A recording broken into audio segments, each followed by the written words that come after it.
سے نکاح کیا جاتا ہے، مال کی وجہ سے کہ کچھ کمانا نہیں پڑے گا، کوئی ایسے گھرانے میں نکاح کرے کہ اتنا مال لے کر کے آئے ہمارا گھر بچ جائے، بیماریاں ولی جمالیہ، حسن و جمال کی وجہ سے، خوبصورتی کی وجہ سے نکاح کیا جاتا ہے۔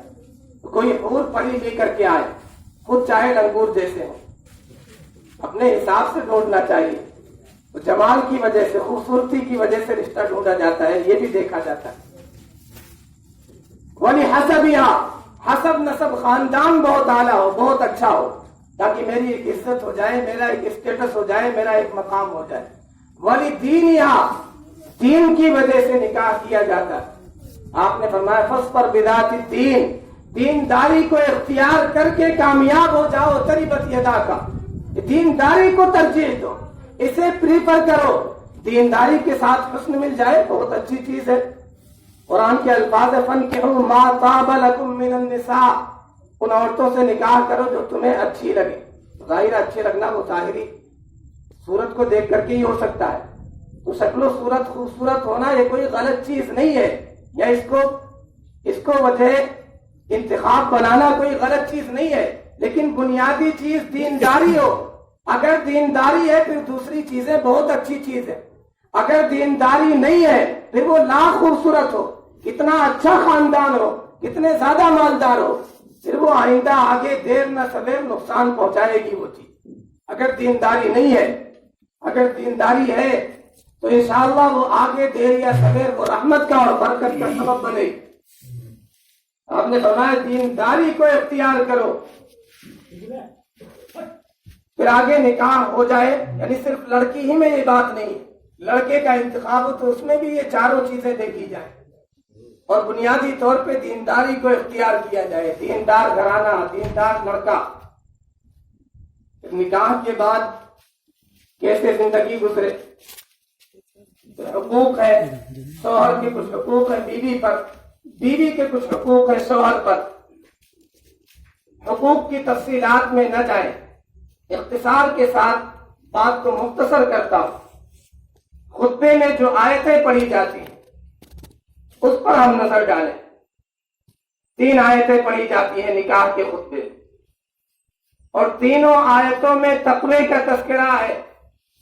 یہ تو عام طور پہ جو بنیادی حقوق بیان کیے گئے کہ جیسا کھانا شوہر کھاتا ہے ویسا کھانا بیوی کو کھلائے، جیسا لباس شوہر پہنتا ہے اسی طرح، اسی اسٹیٹس کا، اسی درجے کا لباس بیوی کو پہنائے۔ جس حالت میں، جس گھر میں ٹھیک ٹھاک رہتا ہے اسی کے اعتبار سے بیوی کو رکھے۔ خود تو باہر شاندار ہوٹلوں میں، 5 اسٹار ہوٹلوں میں کھانے کھائے، کبھی باہر سے آتے ہوئے یہ نہ سوچے کہ بیوی کی کیا حالت ہے، جو میرے لیے باورچی سے زیادہ خدمت کرتی ہے، جو میرے لیے 3 ٹائم کھانے بنا کر کے دیتی ہے، جو ناشتہ تیار کرے، دوپہر کا کھانا تیار کرے، شام کا کھانا تیار کرے، بچوں کے کھانے کا انتظام کرے۔ میں باہر شاندار کھانے کھاؤں، میں باہر شاندار چیزیں کھاؤں، میں موج مستی اڑاؤں، انجوائے کروں، شاندار ہوٹلوں کا لطف اٹھاؤں، کبھی گھر آتے ہوئے میں یہ نہیں سوچتا کہ بیوی کے لیے بھی کچھ لے لوں۔ آپ نے فرمایا جیسا کھانا تم کھاتے ہو بیوی کو بھی ویسا کھانا کھلاؤ۔ یہ اسلامی تعلیمات ہیں۔ جس درجے کا لباس تم پہنتے ہو اسی کے اعتبار سے، اسی قیمت کے اعتبار سے اپنی بیوی کو لباس پہناؤ۔ کسی کی حیثیت نہیں، مجبور نہیں کیا گیا، جیسے وہاں مہر کے موقع پر کہہ دیا گیا چاہے لوہے کی ایک انگوٹھی لے کر کے آؤ۔ مجبوری ہے، شریعت میں آسانی ہے، لیکن آپ کے پاس نعمت ہے تو اس کا اثر ظاہر ہونا چاہیے۔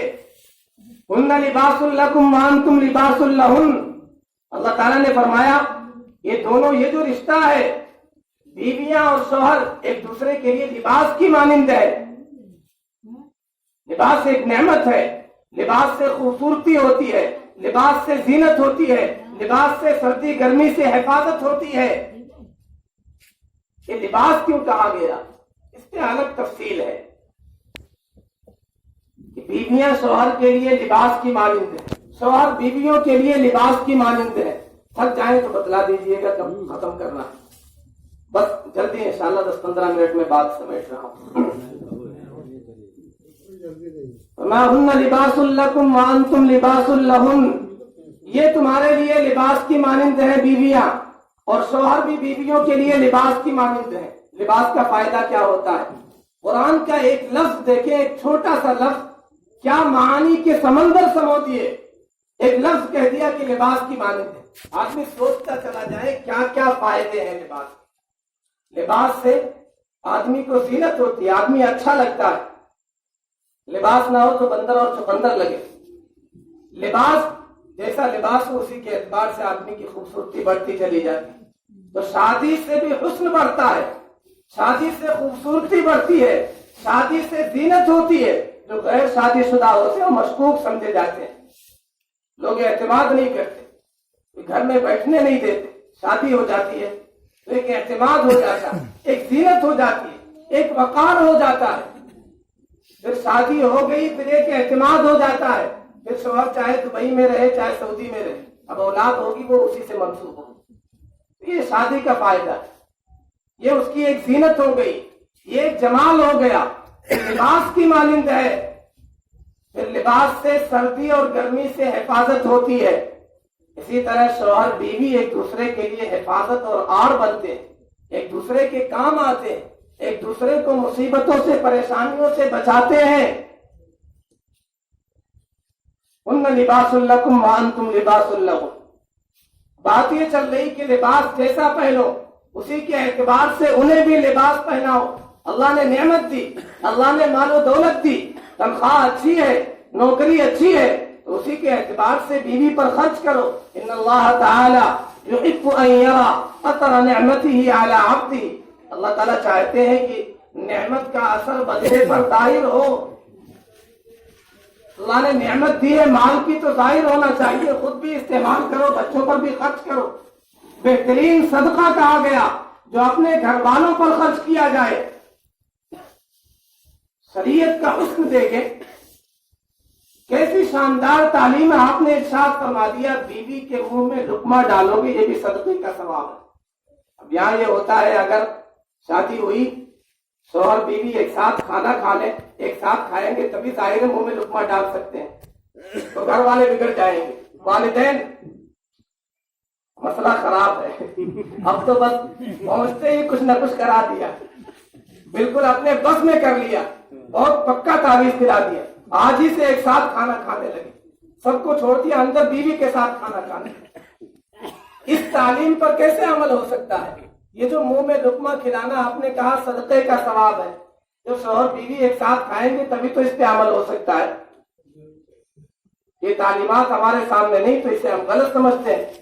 یہ تعلیمات ہوتے، دیکھیں نبی اکرم صلی اللہ علیہ وسلم کتنی فکریں تھی، کتنی مشغولیت تھی، دنیا کے کام تھے، دنیا بھر کی فکریں تھی، لیکن آپ نے کیسا سلوک کیا اپنے ازواج کے ساتھ۔